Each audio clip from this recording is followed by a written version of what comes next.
Hello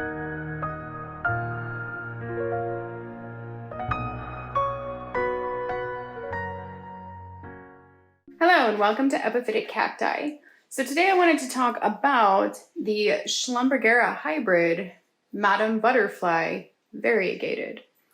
So a lot of times you hear, I think particularly in epiphytic cacti, you hear this term variegated used an awful lot, and a lot of times that term is actually applied to epiphytic cacti in terms of the flower.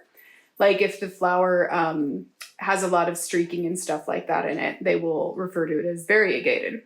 This, however, and we zoom in here some, is actually not a variegated flower. This is truly a variegated epiphytic cacti. It is a variegated Schlumbergera.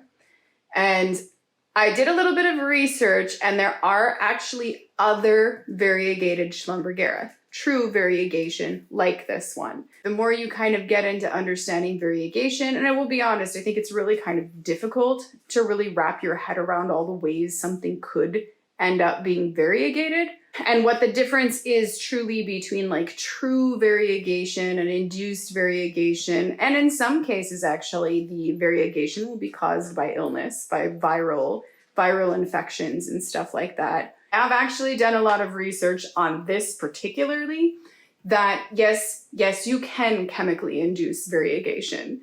And that does not necessarily mean that it is a stable variegation or that is a reproducible variegation or anything like that. I will say that if you are curious, I do know that there is somewhere out there, when I was doing all of that research, I actually stumbled upon a patent for that exact thing. It was a patent application to induce variegation.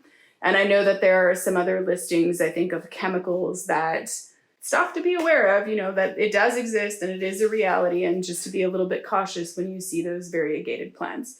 You know, you always want to try to find like a very reputable seller, you know, someone who really specializes in those plants. Sometimes you can actually get a little bit hustled, you know, so be a little bit careful about that, because you can get a little bit hustled by induced variegation, chemically induced variegations that revert. You can get a little bit hustled by tricks in terms of like viral variegations, and then tricks in terms of the way that a plant is grown. It can actually sometimes be grown in a way by covering up sections of the plant that will make it actually appear as though it's variegated, and it is truly not. It's something that's a little bit difficult, especially that because I know that variegation, particularly in epiphytic cacti, is really not likely.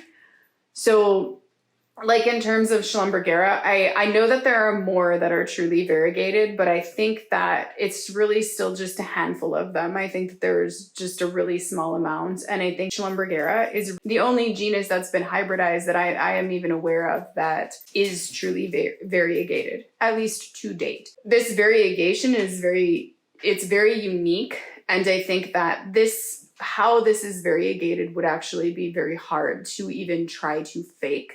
You actually have like shades of variegation, and it's really layered over itself. It's really gorgeous variegation, but I think it would be extremely hard to actually fake. So I think that if you encounter like large chunks of variegation without any like shades of coloration and stuff like that, you know, I think I would just be very cautious. I was talking to someone that I know does a lot of hybridizing and collecting and stuff. Just kind of a casual association, I think, through Facebook. And, you know, I kind of asked, like, do you have any idea how this hybrid ever came to be? And they said that they thought that it was a spontaneous mutation, which is a totally natural way of getting variegation. The thing about that kind of spontaneous mutation, from all of the research and reading that I've done, it is very, very unlikely that the spontaneous mutation is stable. And that's one of the reasons why variegated plants are such a big deal. If you find that something comes out as being variegated, right? Like if I had another Schlumbergera and all of a sudden it like produces a clade that's got like a little bit of white on it or something, right? Like a little bit of like variegation like that. It's kind of like, generally it's kind of known as like a little sport You can have a strange mutation or anomaly in the flowers too, which is also called a sport. And what you can do there is actually take that unusual growth and try to propagate it and see if it actually maintains that variegation. If it does, and it does over time and is actually reproducible, even from itself, like Madam Butterfly is. Like if I took one of these clades and I planted it and then I went to go grow it, the variegation would not go away. It's stable. But a lot of times what will happen is that will happen, it will be planted and it will just revert. The variegation is not actually stable.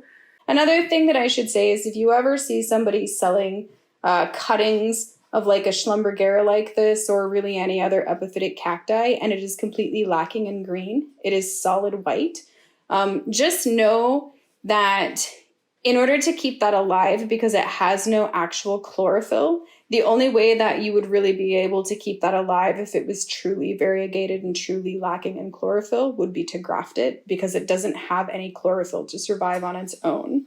So that's kind of another important note if you ever see that. And not even just with epiphytic cacti, any plant. You can see what I mean by the layers, right? You can see the outside is more white. And then as you get closer to the midrib, you know, it's kind of like, it's kind of a patchy. There's just lots of shades. You can see it's a darker green, a little bit of a lighter green, a little bit lighter white, and it's layered over the top of each other. So it's a very complex sort of variegation.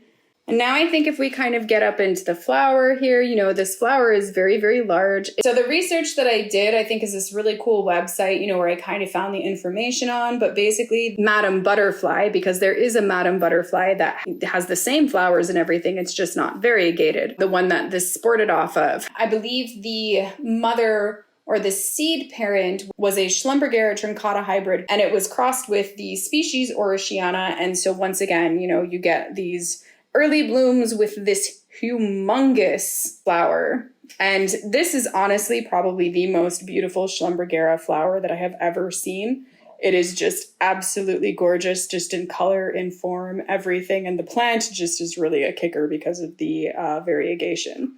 So it's just really, really gorgeous. You can see that, and this is something that I'm very commonly seeing a lot of, is that with the Orosiana hybrids, because Orosiana itself is actually shaded this way with the white and then the edging of the petals actually being like that kind of a fuchsia color.